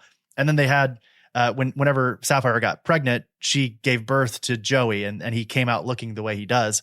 And he doesn't, I don't know if he has any powers, to be honest. I'm actually almost positive he does. And you know how Metamorpho has the ability to change elements, like he can combine elements to turn himself into different things, gaseous or otherwise. I think Joey has the ability to change solid material. He has some kind of other transformative ability as a preteen, and then I think in canon, eventually at some point, he is cured of his this sort of Metamorpho look. Aaron, did you look it up there? Are you his goblinism? Yeah, looks like a little goblin. Yeah. Joey Mason, his name's Joey Mason, can alter the protonic makeup of any material, transforming them from one element into another, including living beings. This involves overcoming the strong nuclear force where protons are removed and the electromagnetic force where protons are added. He also has his weakness is power instability. Formerly, being a newborn, he is not even aware of his ability. Only those who are genetically related can safely interact with him. Yeah. And I know eventually, like I said, he gets sort of a cure of that. I know that Metamorpho is a true blue golden / silver age hero. He is one of the DC. I always thought heroes. He was a villain.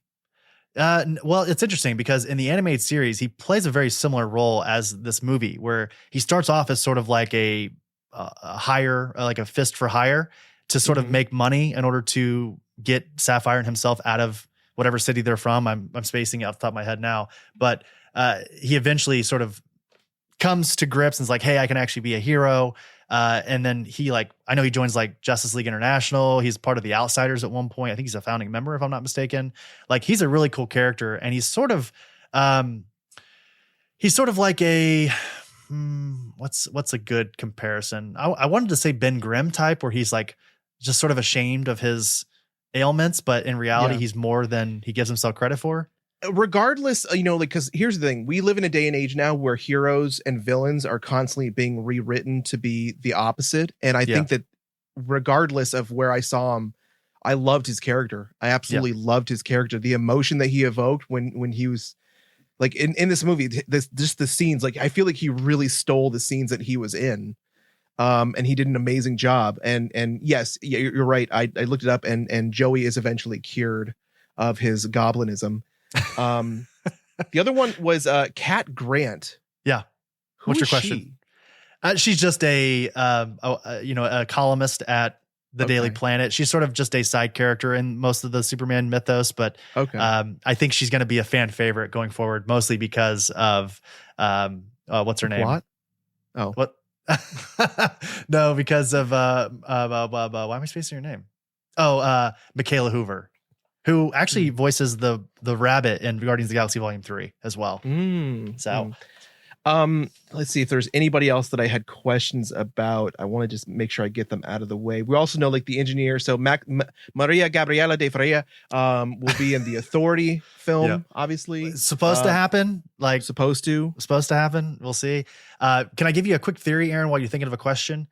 Send it. I will say that I think the Ultraman, the clone of Clark that gets thrown into a dark black hole. Here's my theory. We all know what it's going to be. Okay. What do you think it's going to be?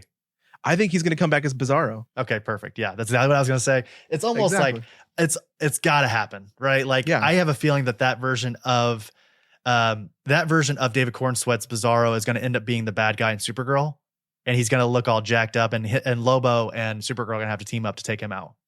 And then, like, he's going to like join the team. I think honestly they're going to create like a little, like, a very James Gunn coded what do they call that? Like a band of misfits of Lobo, Supergirl, and Bizarro as a team together. I think that'd be really cool.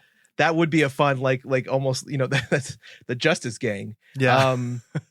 No, I mean, I think everybody, this is one of those rare occasions where everybody on the major cast list really held their own. No complaints across the board. Really held. There's not a single actor or character that was not flushed out in a necessary way and was not really given their moment in, pun intended, in the sun. Yeah. And I really, God, like, again, who for you really stood out, right from the introduction of their character? Well, let me say really quickly, I'm just going to slightly challenge just a little bit on that, because I agree with you. It's a great cast. I love everyone in the role. I wanted to see more of everybody. There wasn't anyone in particular that I was kind of like, okay, get them off the screen. But it's just packed a little too tight. I think if we could have just maybe took out 2 or 3 of these characters, maybe possibly we could have had a little more room to breathe. But so for instance, Perry White, Don't Call Me Chief, like, more time with him would have been great. I didn't really know anything about Beck Pruitt's Steve Lomber. Frank Grillo is in the film for like 2 scenes. That's important for connective tissue. We already know that. Like, that has to he has to be there for that. Yeah, I agree. And it's sort of a larger DCU sort of look. Hawkgirl is another one that I think could have maybe used a little more screen time, but I get it. Hawkgirl, Hawkman, both are like 2 of the most like the backstory for those 2 characters. Like, if you were to separate each of their origin stories from the Silver, the Golden, Modern, all of that, it is the most convoluted bullshit ever. Like, those 2 characters specifically have the craziest backstories because they're all over the place. But to answer your original question, I don't want to think about it too hard here. If I'm going to pick like a true blue spoilers for my answer. Favorite character, it's Superman. Like David Cornsweet Superman, I think is like the perfect embodiment of the character. But if we're going for a dark horse, and I don't think this is like a hot take, but Mr. Terrific, Ika Gathides, Mr. Terrific, Michael Holt is a true standout, and I think purposely so. He's really funny and like a real breath of fresh air in every scene he's in.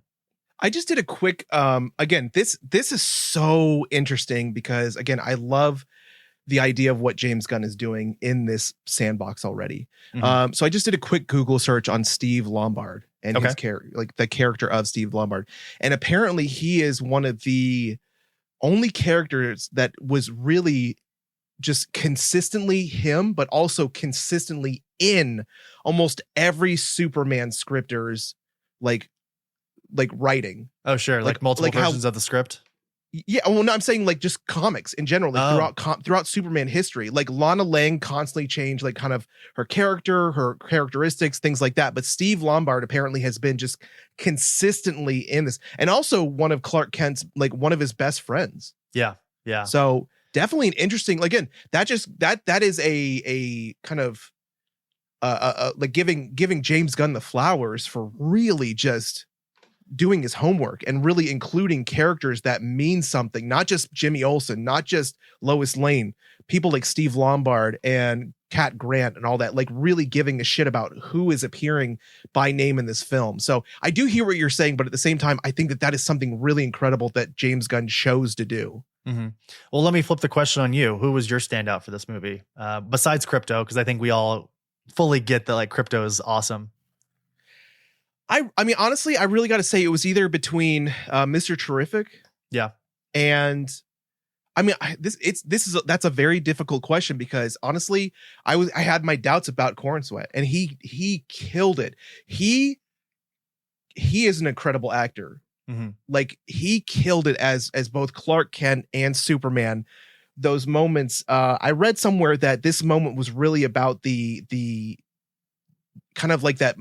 Clark Kent / Superman's his anger and his temper put under a microscope, and really like just about anybody put into that the situation where you think your parents were like one way your entire life and they're not around to defend themselves, but then you find out that they're the complete opposite. Or anybody in your life, anybody who's ever been betrayed by somebody who was kind of like in their life and is no longer in their life anymore, like that is a hit to the gut, that is a killing blow, and that is something that will change you forever. And the fact that he like created this relatable feeling and emotion, not just like losing his temper and like, you know, punching the shit out of people. Like he literally, like at one point he just walks in that building and like put his hands down and just like almost couldn't breathe. Like that is a human reaction. And I honestly, like I loved his portrayal of these moments of Superman. But again, you had guys like I'm forgetting his name now. God damn it. Metamorpho. Anthony Kerrigan as you know, Rex Mason Metamorpho. Just the few moments that he was in these scenes, like he was funny, he was emotional, like he nailed it. Like this, it's so good. Yeah. It's so good. I want to go back really briefly what you were saying there a moment ago about how Clark sort of realizes that his actual parents from Krypton weren't exactly who he thought he was. And he sort of was living this lie of like, they brought me here to Earth to defend this planet from outside threats, foreign and domestic, all the things. There is a time, I think, in all of our lives as actual human beings where we start to, I think on some level, you know, most healthy relationships with our parents, we idolize our parents and think that they know everything. Like for most of our early life, we think my mom or dad have the answer to everything. Yeah. And then at some point, as like either young adults or maybe even much older, we differ. We start to stray, most of us, again, in healthy relationships, we start to stray from like our parents' path. And we realize that like they are just human beings doing the best that they can. Again, most of the time, they're trying their best to do what they can for their kids. And I think we see that very specifically with, again, his actual parents from Krypton, but also with Ma and Pa Kent, where at one point, you know, he's, again, as you said, he gets angry at the fact that his parents sent him for, I would say, nefarious reasons, right? And this is sort of used and weaponized against him. But at the end of the day, they saved his life. And I think that is something, if not nothing, right? Like that is not, absolutely, regardless of the reason, they put him on a path to safety. And then and again, Jonathan says this very well, Pruitt, what's his name? Pruitt Taylor Vance at one point says this, it's one of the best scenes in the movie. You said this earlier as well, that like, as parents, our role is not to create you and make you into the person you're going to become. We just put you in a position to succeed. And it's kind of up to you at this point. Yeah. And you are the people are their choices, you don't get to like, manufacture this idealized version of yourself.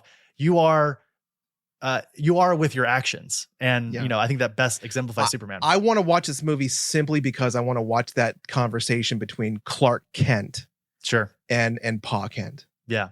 I want to watch that because that right there was probably one of the most emotional like points in the movie for me. Mm-hmm. That and that's another thing is normally it's not the relationships that I want to see in a movie like Superman. I want to see the action. I want to see him beating the shit out and like destroying cities and like buildings. I want Superman versus Zod in fucking Superman. I want like those movies, Man of Steel. Like I want that. But like in this one, like I find myself really being attracted to the moments of emotion. And I think that speaks volumes about the writing and the directing, because there's that moment between, there's the several moments between Lois Lane and Superman. And then there's the moments between, the Mom, Pa Kent and Clark Kent. And it's just like, those were the moments that really, really stood out along with the action scenes. Like just incredible. But also like, I know we're going like, Can I add something really? We're going a little long, but can I add something really quick? Because what you said there is like when you think of Superman, you want to see him like in action, and the sort of emotional core of the character is sort of secondary. Which I don't think there's any wrong way to like a character. I think you can sort of you can pick and choose and all those things. But I think you've basically perfectly exemplified why I think Zack Snyder's version of this character didn't work. Because he, I think, thinks the same exact thing as you. I want to see him in action using his laser eyes and flying and all the things, the super breath. But like, as soon as you get to the emotional core of things, he falters and doesn't know how to react. You're he starts weird. Snapping necks. Yeah. And like, I don't know. It's again, I'm not trying to like gatekeep this character and like say that my ideal version of his character is the best version, but like, I think you're just completely missing the point of the character when you only focus on how he is the most powerful character in the world. And I think it's why James Gunn understands this character so well, is that how does an all-powerful, the most powerful person on Earth, how does an alien from not our planet become the most human person? Yeah. How does that happen? But to argue with you, which I feel like I must do now. You don't have to do that. It's not that I want, like, it's not that I ignore the fact that Superman / Clark Kent / Kal-El is not like, does not have humanity in him, does not have emotions. I know he wants peace. He wants to improve humanity, and not by fighting, not by throwing a fist. He wants to do the Wonder Woman 84 like approach to solving problems. Okay. So gotta hug it out. He wants to hug it out and talk it out. But what I'm saying for me is I like when there's like more than powerful people on the screen. You want people to physically challenge him. Yeah, well, I want to see. Since a kid, I've wanted, like, me. I love giant robots. I Pacific Rim. There's no talking to a kaiju. Like, I want to see two major fucking powered things beating the shit out of each other with no holds barred. Yeah, and that's what I got in Man of Steel. However, I do understand that Superman is, at his core, a human. He's humanish. What the fuck is the word I'm thinking of? He's whatever. Looking to make things like finish out peacefully instead of snapping necks and lasering fucking faces. Like I get that. Yeah. But at the same time, I want to see the use of the power. Like, because that's what, yeah. I'm not going to say that your preference and Zack Snyder's preference and people who like, I'm not comparing you to, I'm just saying that like I think that Zack Snyder's preference is the same as yours, which is that like, I want to see him do cool, badass shit. And that's not wrong, because I agree. I also want to see him do but cool, for me, it's shit. Anybody. It's not just Superman. It's anybody. That's what I'm putting out there. I'm using this as like the context of Superman. Like the reason why Man of Steel doesn't work. God damn it. You're not hearing what I'm saying. No, you're not. Look at me and hear what I'm saying. Okay. This is for everyone at home and Aaron. I'm not comparing you to Zack Snyder. What I'm saying is that the preference that you have, which is you want to see superheroes do cool shit, totally get. is that like it's not, I don't think it's the most important, right? But again, that's my preference. And I don't think that one is more important than the other. I think that both are important. I just think that one is more important than the other, right? So that's my only argument. And I just think that James Gunn, if there's an alignment there, I think James Gunn thinks the same thing that I do, which is that like when we think about Superman, the first thing that we should think of is, damn, this guy is wholesome. Like he is human. He could punch a hole through every skyscraper in Metropolis, but he doesn't. He tries his best not to because of the collateral. What are you laughing at? You're like, damn, he's wholesome. And it reminded me of our conversation when we were talking about the Predator film. It's like, damn, you got a big pussy. A little Shane Black reference. Why'd you say it twice? I didn't. All right, anyways, continue on. Yeah, Corn Sweat actually differentiated the role between Clark's interactions with his parents, his job at the Daily Planet, and as Superman. He described Superman as a public-facing character. I'm doing the air quotes right now. Yep. Public-facing character who wants to present himself as calm but with authority. Oh. Corn Sweat drew inspiration from Clark from the comic book All-Star Superman from 2005, the All-Star Superman run 2005 to 2008 by Grant Morrison and Frank Quitely. No, it's Quietly, yeah. Quietly. Yeah. And the posture of Christopher Reeve's portrayal from 1978 to 87 Superman film series. Mm-hmm. Gunn consulted DC Comics writer and good friend of the show, Tom King, regarding other characters' suspension of disbelief regarding Clark's dual identity, which was attributed to the use of hypnotic glasses to subtly distort his appearance. Gunn included this in the film. God damn you, Guy Gardner. Noting that it had kind of been forgotten from the comic book canon. I never knew that. So you know that he's Clark Kent. That's one of the funniest parts of the movie. Yeah, it was so fucking stupid. Yeah. But funny. And then Holt was inspired by Michael Rosenbaum's Lex Luthor, which I love, in Smallville. Somebody save me. Somebody save me. I'm going to go back. I bought the whole series. I don't even give a shit. I'm going to watch it all over again. Was it Nexium or not? You know? Right. Let's see. I lost my spot.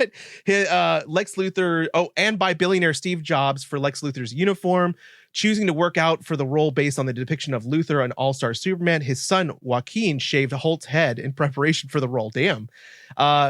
Gunn took inspiration for the character from Brian Azzarello's limited comic book series Lex Luthor Man of Steel, as well as Jerry Siegel's reckless scientific genius version of Luthor in the comic books from the 1950s and 1960s, which is funny because Mr. Terrific actually references that when he's talking about the black hole, or not the black hole, but like the portal machines into the pocket universe. The only make pocket universes with a black hole.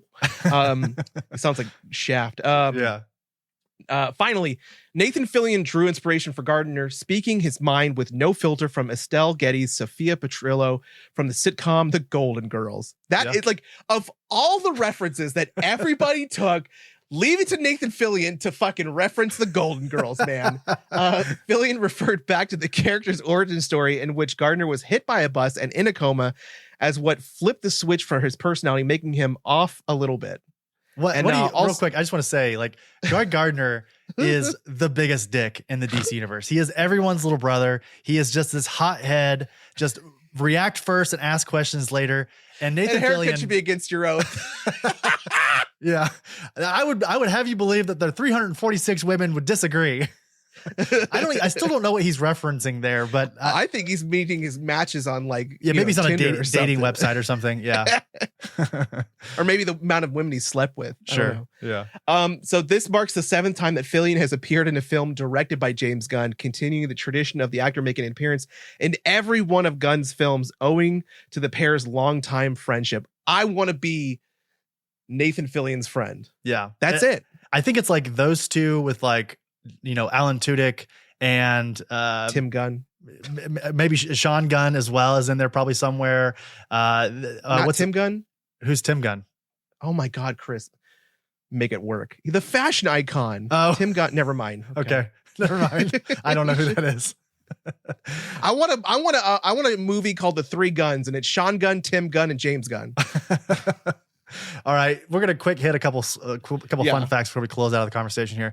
Included as part of the Metropolis locale, maps of the downtown part of the city were featured on set, detailing street names for a general outline of the area. As part of the street names, several of them reference individuals associated with Superman's character, including George Reeves, Christopher Reeve, Margot Kidder, Richard Donner, David S. Goyer, Mark Wade, Grant Morrison, Alan Moore, John Byrne, Kurt Swan, good friend of the show, Jeff Johns, good friend of the show, Gary Frank, and many, many others. The robots assisting Superman in the Fortress of Solitude are voiced by several familiar actors in Gunn's past, including Jennifer Holland, his wife, longtime BFF Alan Tudyk, and Guardians of the Galaxy alum Michael Rooker and Palm Clemente. Huh. I don't know. What's her name? Clementif. Palm Clementif. I loved how number 4 wanted to be named Gary. And then he calls him Gary at the end. Isn't that sweet? Yeah. There are a few references to Zesty Cola and Chacos, which is a sandwich cookie in the DC universe. This is also the favorite snack of Martian Manhunter. We get a couple Martian Manhunter references in this movie. Mm-hmm. Popular Arrowverse staple Big Belly Burger also makes appearance as a billboard in the skyline while Superman and co. are fighting the big kaiju. So, Aaron, you want to do a couple there? I fucking love that little I laughed. Nobody else in the audience laughed when they let him go. He's like kind of small and he like runs out and he goes, nobody was dead silent. Like nobody was like, this isn't funny. This isn't fun. I was just like, he's so fucking cute. Did you ever watch the show My Pet Monster? Do you remember that? No. Never mind then. Okay. So the Justice Gang operates from the Hall of Justice, which I was like, oh my God, when I saw that. I loved it. It's a real building. Yep. This building was first introduced in the Super Friends animated series on September 8th, 1973. And it eventually appeared in the comic book titles related to the Justice League, as well as video games and other media. Chris, where is that building at? It's in Cincinnati. Not too far from where I am. Here. Ohio. I think it was some Hanna-Barbera folks lived in Ohio and they used it as just like a reference point, and now it's iconic. It's literally it's the image of the Hall of Justice, which is incredible. Yeah, so cool. Lex Luthor utilizes a pocket dimension for his prison. Technology previously seen in the hands of Peacemaker's father in Peacemaker Season 1. A mysterious inmate referred to as Mr. Handsome is speculated to be a white Martian, ultimate rival to Martian Manhunter's Green Martians. I thought that was super cool. Yeah, I think it's actually the white Martians that set Mars on fire that sends John Johns to Earth. So yep, and that's why he has all the, whenever he sees fire, he has that like PTSD reaction. The Mighty Crabjoys they are a fictional pop band, and their reference in Superman having already been mentioned in Creature Commandos and Peacemaker Season 2. And it's one of Clark's favorite bands as a kid. I love that when he and Rachel Brosnahan's Lois Lane are talking about that, and he's like, "What? They're rock and roll!" Like, and I love again speaking on like the wholesomeness of Clark is like she says something about like you save. What's the quote, Aaron? He says that like you find everybody to be beautiful. Yeah, and he's like, I think that's rock and roll. I mean, come on, yeah, that's punk rock. That's punk rock, yeah, something like that. That is so hammy. But God, is it like, do we not need that more than ever right now? You know? Can I share a little bit of a beautiful moment that I had in the movie? Sure, please. So, I thought that was such a cute scene when he was like, she's like, you find everybody to be beautiful. And he's like, yeah, like, maybe that's punk rock. Yeah. And then Carly looked over at me and goes, that's you. And I just like, that made my heart like explode. You know, I felt like, because I do, like, I love everybody. Like, I think everybody has the potential. I mean, not saying that I'm in no way at all comparison to Superman, but like, I do believe that. I do believe, and I'm a hopeless, I don't want to say hopeless romantic, but I'm like hopeless at the point where I believe that everybody has the capacity for good. Yeah. And it's so disappointing. And much like Superman and Clark Kent, it's so disappointing when people aren't that. And that's kind of like the thing that can drop you the lowest. We could totally use more of that. And to share a quick same story is that like Krypto throughout the movie is this very cute, energetic, maybe doesn't know how strong he is type of character. And every puppy. Yeah. And Olivia at one point, she's like, that's Toby, which my dog is. Golden. He's the same way. He is like this creature that needs constant attention. And if you don't give it to him, he's going to wreck the place. And Krypto, again, we've talked very little about Krypto, but I think he is just such an incredible inclusion. And again, continues the trend of James Gunn just understanding how to market cute little animals into his films. So how popular do you think the dog named Crypto is going to be? It's going to be so insanely used. It's going to be like the same as like Caraxes and like it's like those popular, fantasy names, so it'll definitely be one of those. What did they call Khaleesi? Yeah, from Game of Thrones. Yeah, like how like there's like a whole generation of young women named Khaleesi. Yes. Yeah. And Drago, a whole generation of young babies named Drago. Joke's on you, she's a murderer. So she's a murderer and incestuous. Yes. Lastly, as seen in the pocket dimension, Baby Joe, we were talking about Baby Joey being the son of Rex and Sapphire Stagg, daughter of industrialist Simon Stagg. Aaron, why don't you talk about the end credits, which I will say, if there's one sort of big complaint about this movie, it is the 2 end credit scenes. They are so just unimportant. And oh my God, nothing. That might have actually been a ruinous thing for me of how like underwhelming they were. I try to real quick. I'm sorry. I always try to judge these movies by the movie, and like even like I'm trying to think of an example, but like maybe Thunderbolts is a good example of like a movie that's not very good, but the end credit scene's pretty cool. Like no, Thunderbolts is a good movie. That's not a good example, but like there have been moments where I think so. I think it's pretty good. Where like a movie is not very good, but like the end credit scene is awesome. And it's the opposite. I think the movie's very good, but like the end credit scenes are pretty insignificant, and this is kind of a bummer, but I kind of get it at the same time, because if this fails, you don't want to set up a universe that like goes nowhere. This is responsible post scene scening. Yeah, this is responsible like post credit cuddling. Yes. Yeah, but so just to comment on that, I don't know. I like to look at the whole thing. The whole movie itself is the experience, not just the movie, because the credits are part of it. Okay. The post-credit scenes are part of it as well. Like, there are people who love to sit and just watch the credits for any movie, post-credit scene or not. Yeah. So I think that, to me, it's like, because if the credits did not matter, if it was just the movie to be based off the movie, there would not be any score during the credits. Yeah. Here's the thing. I wish they would have just pushed the Supergirl inclusion to the mid-credit scene. Exactly. That would have made things so much better. He like lays down in the bed. He's looking at all the really touching moment there at the end where he's looking at all the videos of Maul and what a switcheroo, huh? A real switcheroo with Gary there. Love that. And then like cut to black, do the Mighty Crabjoy mid-credit scene, and then bam, pop right back in. He gets up off the table, and then Millie Alcock's Supergirl walks in. Like that's perfect right there. But again, I understand. Later, bitch. See you later. No boundaries. Irresponsible parenting. That's why he's that like that. Yeah. Okay, so we have a mid-credit scene, which is beautiful. The mid-credit scene is the one that we kind of all saw already, which was one of the very first images we saw. It was like a teaser. It was that one of I guess maybe he's sitting on the moon, or he's sitting on something. Maybe he's sitting on Batman's fucking floating ship for the floating Justice Fortress League? of Solitude, like his satellite. Batman's Bruce Wayne's fucking satellite of a base. Yeah. Maybe that's the true mid-credit scene. And then the post-credit scene is basically a conversation between Superman and Mr. Terrific as they're looking at this building, and it's just like it's where the rift has been reconnected, like it has come together, and the building is just slightly off. Right. And it's funny because like he's basically telling Mr. Terrific, like without so much as saying it, he is saying like it's not straight, like something happened, like it's not 100% correct, like something's off. And then Mr. Terrific is taking it very personally, almost passive aggressively, like he's upset about it, because he's like, you had to say that, you had to bring it up. Like in my opinion, there was 2 things that were going to happen here. I was waiting for something to happen. I was waiting for the reason that it's off is because something was stuck in there, like holding it. And it could have been the black hole still being there, and like maybe again Bizarro was going to come out of it. Sure. Or I thought it would have been funny if, Superman would have like shown like his true strength, where he just would have walked up to it and kind of like shifted it back, like that would have been funny.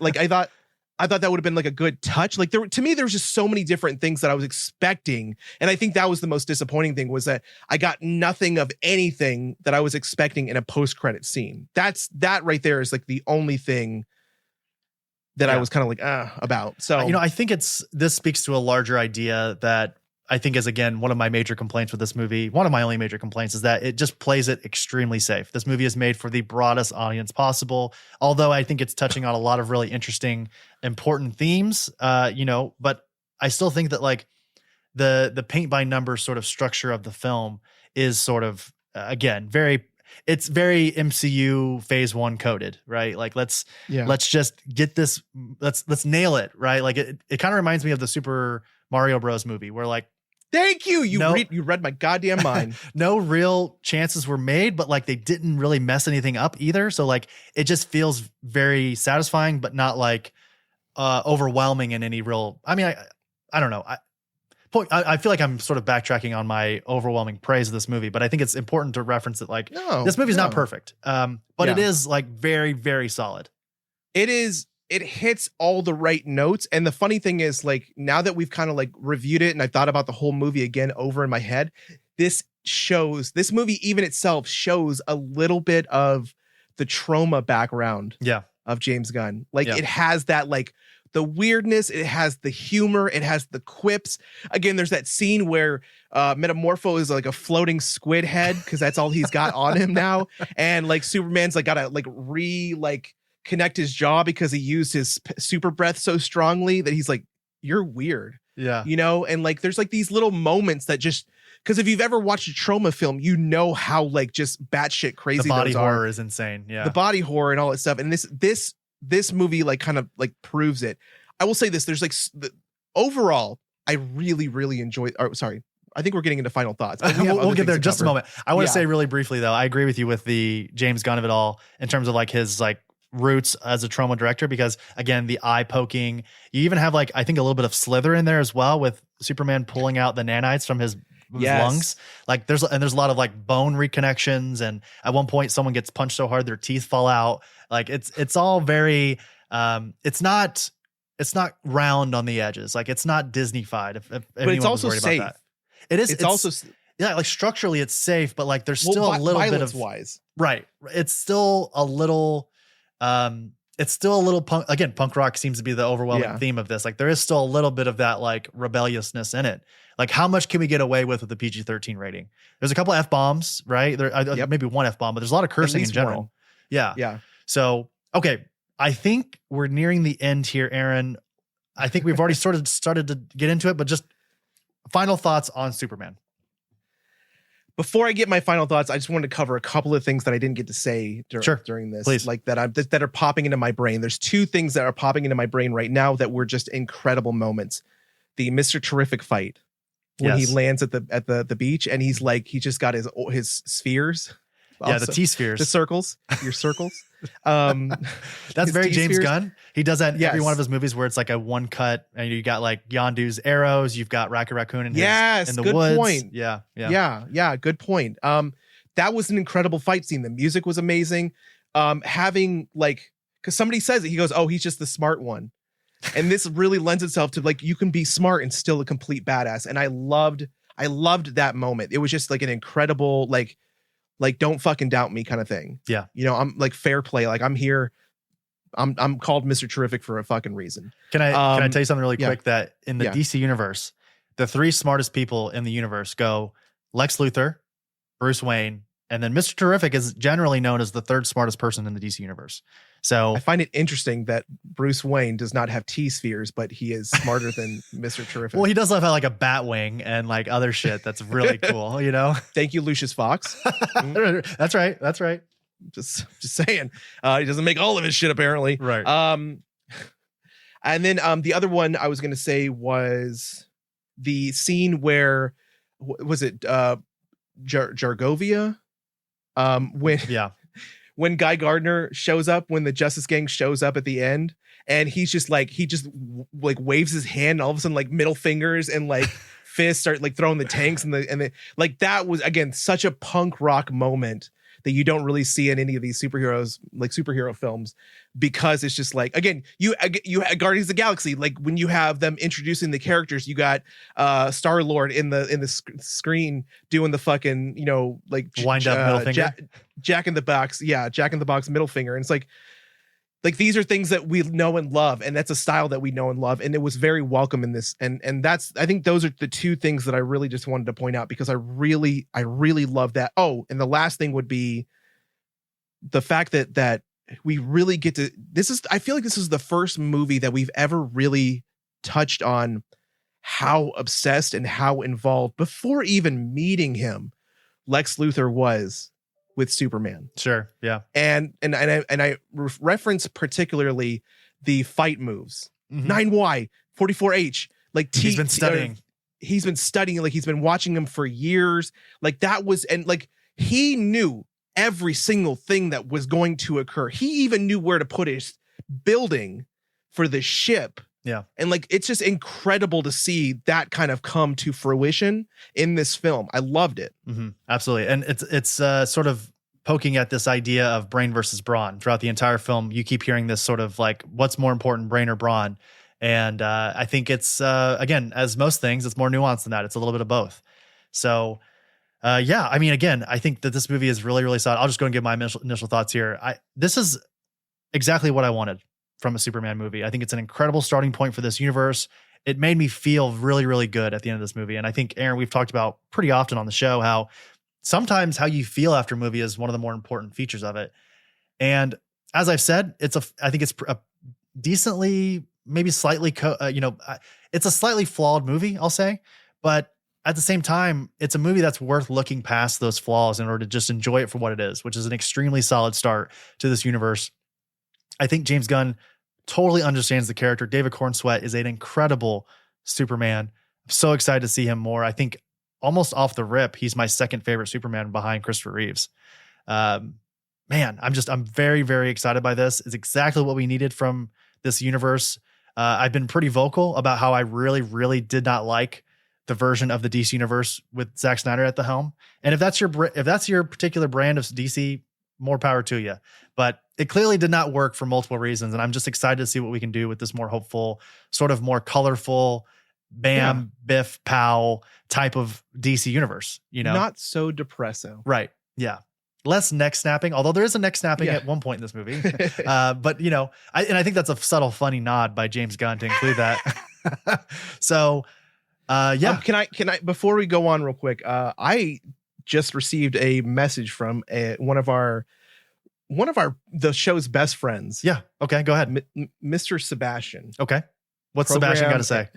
Sebastian says, "Hey guys, I went and saw Superman yesterday and I was really sad to see that me and my girlfriend were the only ones in the theater on a Saturday night." Now, for everyone who doesn't know Sebastian, he's in Germany. So yes, international audiences, I think from what I understand, are not really, I don't think international countries are really glomming onto this movie the way that America is. Which is weird because, when I was stationed in Germany, when the Avengers movies were like coming out. And so like they were packed and crazy. So this says a lot, you know what I mean? Yeah. And also, yeah, he's like 6 or 7 hours ahead, I believe. So anyways, he said the movie didn't really work for me. The cast is pretty perfect, but I didn't enjoy the story that much. And I think James Gunn's style is wearing itself a little bit. Interesting. This was also my most anticipated film of the year. And after hearing Chris rave about it, my expectations were through the roof, but maybe it's a grower to me. Apparently Superman is playing a lot in empty theaters here in Germany or Europe in general. I have heard people say that a lot that they are not going to see because it's not Henry Cavill. And he said, what a fucking stupid reason. Sebastian, come on, man. They think Superman is boring, also fucking stupid, or that they don't want to see some superhero that represents America and its ways. Oh man, I didn't even really think about that. We're not exactly the most popular kid in school right now. Yeah. I get it. Which I get, but this movie is the opposite. True. Yeah. I really hope that this movie is going to be successful so we get more. Anyway, I thought you guys might find this interesting. Can't wait to hear your review. It's funny that you're going to hear this. You're going to hear your review on our review. On our review. That's the cool thing about being a Patreon member is you get like, we care about what you got to say. Yeah. So thank you so much for Sebastian. And absolutely. Like, can I really quickly before you continue on, Mac actually sent me his first reaction. So I can share that as well. Mac, another patron, another good friend of the show over in New Zealand. So So we're international, baby. OBP is worldwide.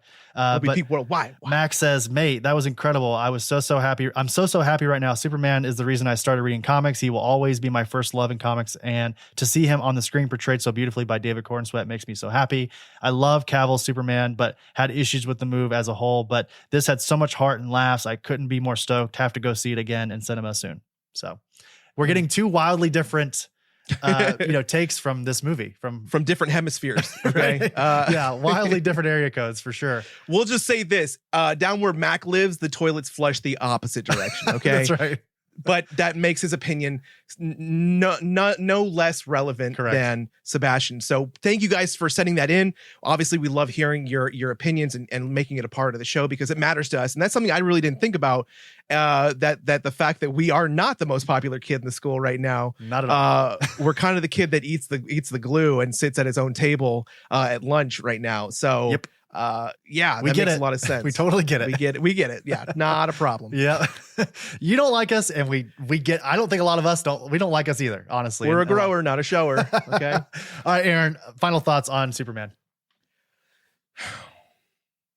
I really, really liked it. It's not perfect for me. There's a lot of this movie was so great, but the fact that it's not perfect doesn't take anything away from it. I just, again, it just isn't perfect. Like there were so much to enjoy, and I don't think I'd go to the theater to see it again. I definitely am excited to see it, like when it does come out. This is be one that I would love to own a copy of because there's just so many things that I feel like I'll pick up again. I'm sure. I'd love to hear from you also after you give your final thoughts. Like, is there anything that you picked up the second time you saw it versus the first time? So yeah, those are my thoughts. Yeah, I think in terms of final thoughts, just to build off mine from a moment ago, I will say that like the second viewing, congested. The second viewing, I think I saw, again, as I spoke about towards the beginning of the review, that like I saw the cracks in the walls, but I think I cared less the second time. Like watching it again, I was like, I'm just fully, and maybe I'm not a reliable narrator in this instance because I love the character and I think it's doing exactly like it's not beyond me that like James Gunn is doing exactly what I want him to do with this character. And I think, Aaron, that like this is why I wanted James Gunn to do this, because I feel like he gets the core of the character and it's my preference. And I think that's maybe it's not fair for me to go like, oh, it just felt good, so I love it. But I think it does a lot of things really well. The cast is really great. The action is good. Everything looks good. Like, if you want to look at like the optics of it all, I think the action all looks really good. There's a little rubbery here and there, some scenes, and but I think the flying looks great.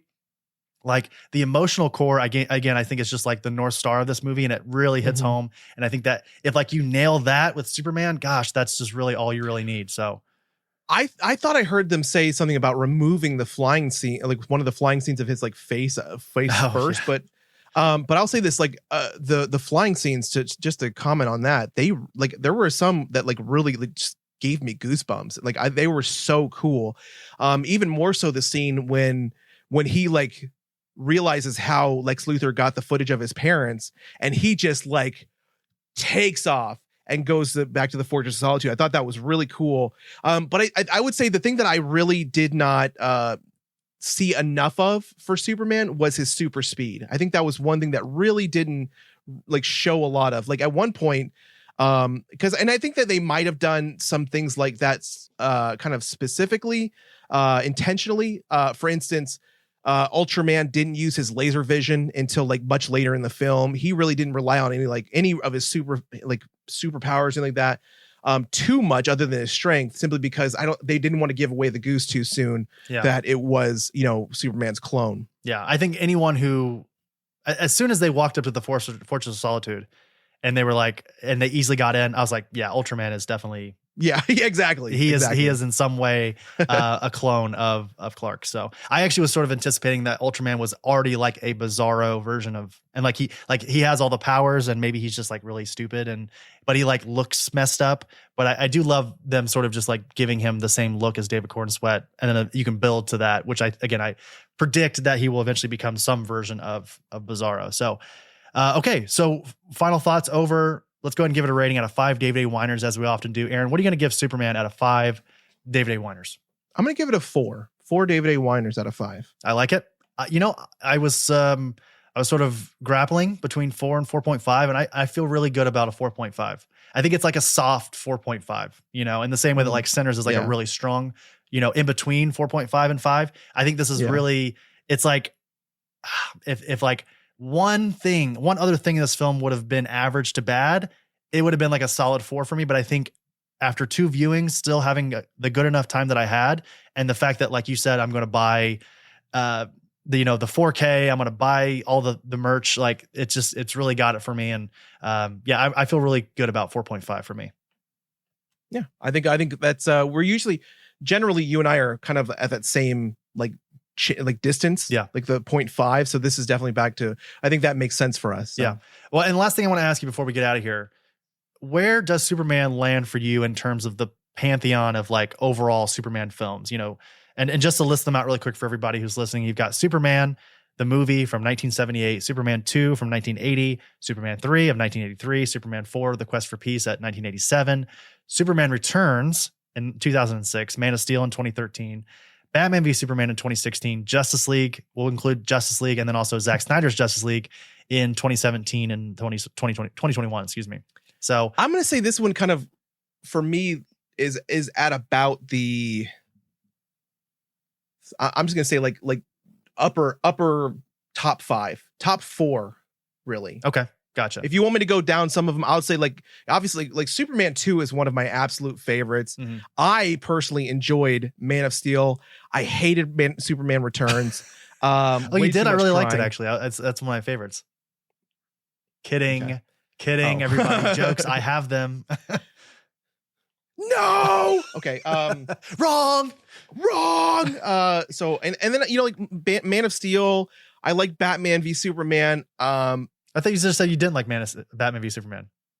No, I did. I did like. What did you say? Which one? Superman Returns. Oh, sorry. The one I didn't. Gotcha. Like. You don't like the bullet. You don't like the bullet to the eye. To the eyeball. That was interesting. Stupid, but interesting. But yeah, I mean, again, I would say that this is definitely like probably top 4, probably somewhere up there with like Superman 2, Man of Steel, and then like Batman v Superman. Not Superman the movie. Like where are you at with that one? Because I know that's gonna be one that people often compare. That's like middle of the road for me. Superman, I love Superman the movie, but that shit is boring. I mean, it's so like just like low key. Who are you? A friend? That doesn't strike a chord with you at all.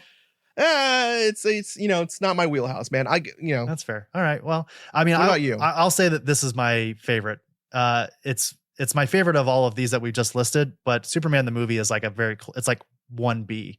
Like they're very close, but I think that going back and maybe this is egregious, and I apologize to anybody who hears this and thinks, "Wow, Chris is an idiot." Promise you, this is not going to be the first time, and it won't be the last of you thinking that. But like, appreciate your honesty. Watching Superman, because I have Superman the movie on 4K. I rewatched it in preparation for this, and it's not like it's good, but it's not like I think the best part of it is Christopher Reeve. Like he is the best part of that movie, and I think the movie around him is just sort of meh, you know? Like I don't know. I think it's good, but it's not like it doesn't blow me away. It's not. It is a generational like icon. It's an iconically generational film. Yeah, and it describes where cinema, where the world was, and like where the audiences were at a really interesting time when superhero films were not very popular. So it definitely popular at all. Like the first one. It really like it says a lot that it still has, like a lot of fans, and it's still something worth watching. It's just not it's just generally not as relevant to society now because so much has changed since 78. Yeah. So it's been almost 60 years. Not aged, quite as well, right? Like it's and I'm not trying to besmirch Superman the movie. If you love it, I totally get it. Like there is a little bit of like a gloss around it that feels really 50 years. Yeah, it feels really hokey and it gets all those beats right. But anyway, and then I want to I know everyone's doing like, hey, what would you read if you like Superman? I'm going to do just 3 quick recommendations for everyone listening. And Aaron, if you want to read, and I don't think any of these really like, it's not a recommendation based off if you want to read something similar to Superman. I just think that if you like Superman, if you like the idea of Superman and you're having a hard time finding material for Superman, because there's people out there that like find it hard to read Superman for whatever reason. I will say that I would start with The Men of Tomorrow by Jeff Johns, John Romita Jr. Klaus Janson has a couple issues in here as well, but Jeff Johns, good friend of the show. He does an incredible run with this, and it's sort of acts as like a pseudo origin story as well. I would say Mark Waid's Birthright is also a really good one. DC recently just put out a hardcover that I think people would really like. And also it's incredible art by Lanu Francis View. So I would highly recommend that one as well. And I think between Birthright and this last entry are my favorites. Superman Smashes the Klan by Jin Yu Lang, and then also art by Giri Huru. Incredible read. This is something that you could hand a nephew or a little brother or sister. And it's basically just like, it's Superman back in the day. Like we're talking like Golden Age, Superman just knocking the shit out of some Klans members. And what's more wholesome than that? So that will do it, I think, for our Superman talk. Aaron, am I missing anything? Have we covered it? We've talked about this movie for 2 hours. Do we need anything else? We literally doubled the amount of time that we estimated for this episode. So I think that but before we have to break this thing down into 2 parts, right? I think that we've kind of covered everything. Recommend seeing it in theaters. Yeah. Definitely a 4.0 and a 4.5 are definitely from us. A highly recommend it to see in theaters and to enjoy it and to really make sure that you pay attention to it and support what could be the beginning of the next big universe that we have cinematically. So yeah, I'm excited to see what's coming next. James Gunn, he fucking killed it, punk rock style, and yeah. Let me ask you the final question. Did you pick up any popcorn buckets? There were about 18 of them. Did you have any interest in any of them? Are you going to get any of them? I have no. I think for now I'm done with popcorn buckets. You're all popcorn bucket out right now? I think I'm popcorn bucket out. Yeah. There's just so fucking many of them. Like it's we've gotten to the point where popcorn buckets are now like comic variants. And there's like everybody's got their own. When Walgreens has their own like Funko Pop, we've gone too goddamn far. Variants. We need to take a quick hard look at our culture if like there are popcorn buckets for every single theater chain. That being said, I did pick up the Alamo Drafthouse one. So hello, hi, it's me. I'm the problem. So anyway, that will do it for our conversation about Superman. Again, we highly recommend it. Next week on the show, again, episode 200, it'll be Aaron and I doing a lot of fart sniffing about the Oblivion Bar and how long it's been since April of 2020 and all the things that we've done since then. And I think it'll be a really fun conversation. Excited to see you, my friend, in person. And it'll be a good time. So, and then again, San Diego Comic-Con after that. So Aaron, if you don't have anything else, let's go ahead and close out episode 199.